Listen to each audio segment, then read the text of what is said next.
के नाम से जाने जाने वाली इस महान जाति के पुरोधा महात्मा ज्योतिबा फुले और माता सावित्रीबाई फुले, उनके चरणों में अपना नमन करते हुए मंचस्थ अतिथि परम आदरणीय मेरे बड़े भाई और भारतीय जनता पार्टी की राजनीति में अपना झंडा फहराने वाले इस भारत माता और माली समाज के सपूत केशव प्रसाद जी मौर्य, उप मुख्यमंत्री उत्तर प्रदेश, उनको मैं प्रणाम करता हूं कि वो हमारे निवेदन पे इतने दूर से इतने अतिव्यस्त प्रोग्राम में चल के आए।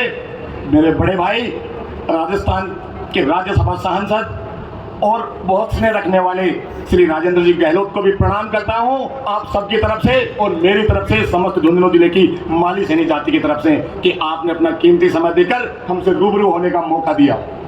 साथियों, गले में थोड़ी प्रॉब्लम है, मैं माफी चाहूंगा, लेकिन मैं इस बात के लिए आगे बढ़ाना चाहता हूं कि मंचस्थ अतिथि बहुत हैं तो सबका नाम लूंगा तो दूर दूर से परम सम्मानित मेरे लोग, मेरे समाज के हीरो, मेरे समाज के सिरमौर यहाँ पधारे हैं। उन्होंने कहा सबका नाम लेने की जरूरत नहीं है। अपन जिस जगह पे उपस्थित है परम आदरणीय मौर्य साहब, मैं आपको बता दूं ये वीरधरा झुंझुनू शेखावाटी की वो भूमि है जहाँ पे देश में सर्वाधिक शहीद है।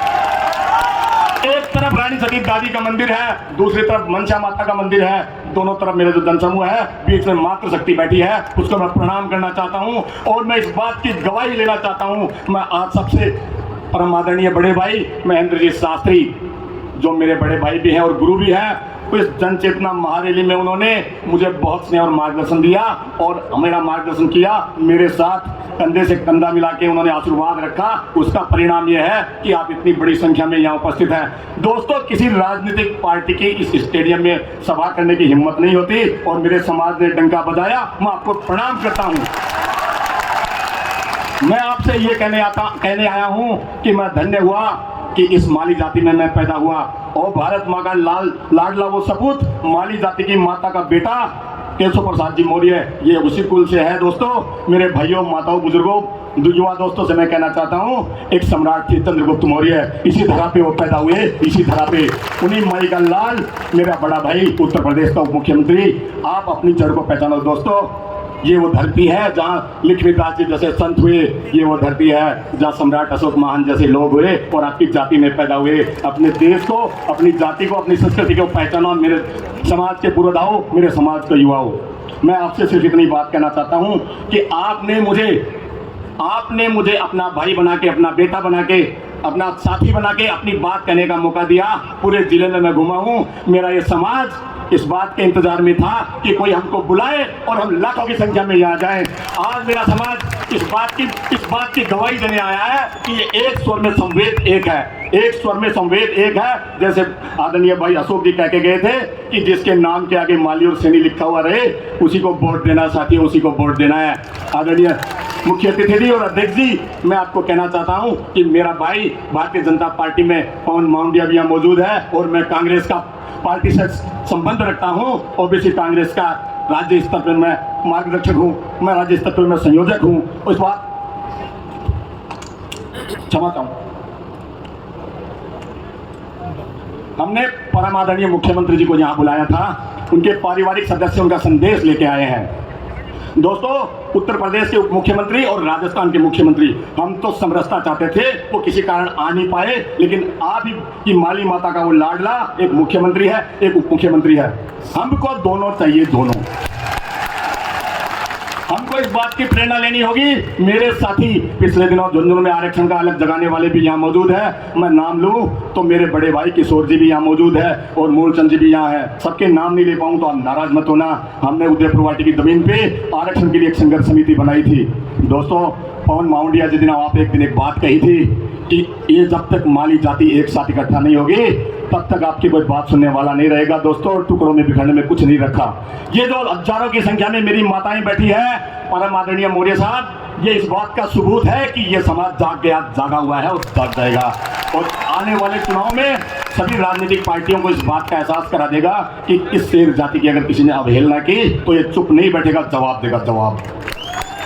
दोस्तों, पिछले दिनों आरक्षण की जो बात हुई, आरक्षण के हक पे जो डाका हुआ, लंबे टाइम से राजनीतिक पार्टियों सरकारों से भूल हुई।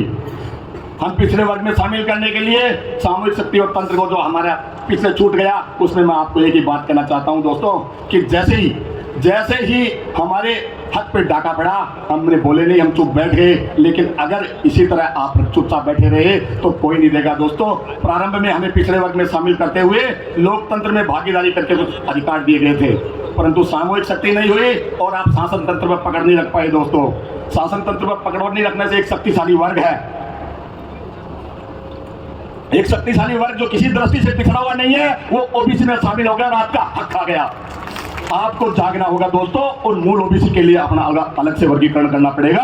अगर आप चुप रह गए तो बाद में आपका सारे हक पर डाका मार दिया जाएगा। इसलिए मैं आदरणीय मौर्य साहब यहाँ बैठे हैं, केंद्र में सरकार है और राजस्थान सरकार के नुमाइंदे भी यहाँ बैठे हैं, मैं दोनों का ध्यान आकर्षण करना चाहूंगा दोस्तों। अगर मुझे कोई राजनीतिक नुकसान इसमें होता है तो भले ही हो जाए, मुझे इस बात की परवाह नहीं है। तो मैं इन दोनों से एक बात चाहता हूँ, मैं ये कहना चाहता हूँ कि मेरी जाति को और मूल ओबीसी को जैसे पहले थी वैसे के वैसा रखा जाए, नहीं हम खून की आखिरी बूंद तक दे देंगे, अपना हक लेके रहेंगे।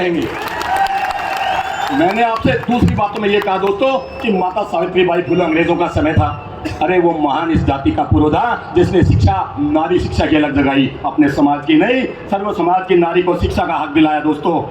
उस माता, महान माता राष्ट्र नायिका सावित्रीबाई फुले आखिरकार बहुत बार आदरणीय महेंद्र शास्त्री जी एक बात कहते रहते हैं कि कब ये समाज जागेगा और कल उन दोनों फुले दंपत्ति को भारत रत्न मिलेगा। मैं हाथ जोड़ के विनती करूं मौर्य साहब, आप हमारी बात केंद्र सरकार तक पहुंचाए। अनुभव जी आप भी बैठे हैं, मैं भी कहूंगा मुख्यमंत्री जी को कहें उस महान दंपत्ति को भारत रत्न मिले, इसमें आप हमारी पैरवी करो ताकि इस समाज को खोया हुआ वैभव लौट आए। दोस्तों आप संतान हो उस चंद्रगुप्त मौर्य की, आप संतान हो सम्राट अशोक की, आप संतान हो उस सूरसेनी की, आप संतान हो उस भारत माँ की जिसमें बौद्ध जैसे संत पैदा हुए। दोस्तों मैं ज़्यादा कुछ नहीं कहूँगा, मैं इतना ही कहूँगा कि मेरी जाति के युवा मातृशक्ति यहाँ बैठी है और आप सबको प्रणाम करते हुए, आप सबका विश्वास लेते हुए दोस्तों मैं सिर्फ ये बात कहना चाहता हूँ, आप मेरी बात पे हाथ खड़े करना कि अगर इस बार चुनाव में और राष्ट्रीय पार्टियों के अलावा आपके समाज का कोई भाई भटकता है तो समाज उसको रास्ते पे ला देगा, उसके लिए कुछ भी करना पड़ा। आप मेरी बात से सहमत है तो हाथ खड़े करना दोस्तों। मैं धन्य हुआ कि आपने मुझे समरसता के साथ अपनी बात कहने का मौका दिया। मैं आपसे सिर्फ इतनी बात कहना चाहता हूँ, शेर बनो दोस्तों, सिंहासन की चिंता मत करो, जहाँ बैठोगे सिंहासन वही बन जाएगा। जय फुले, जय झूले समाज। बहुत बहुत धन्यवाद।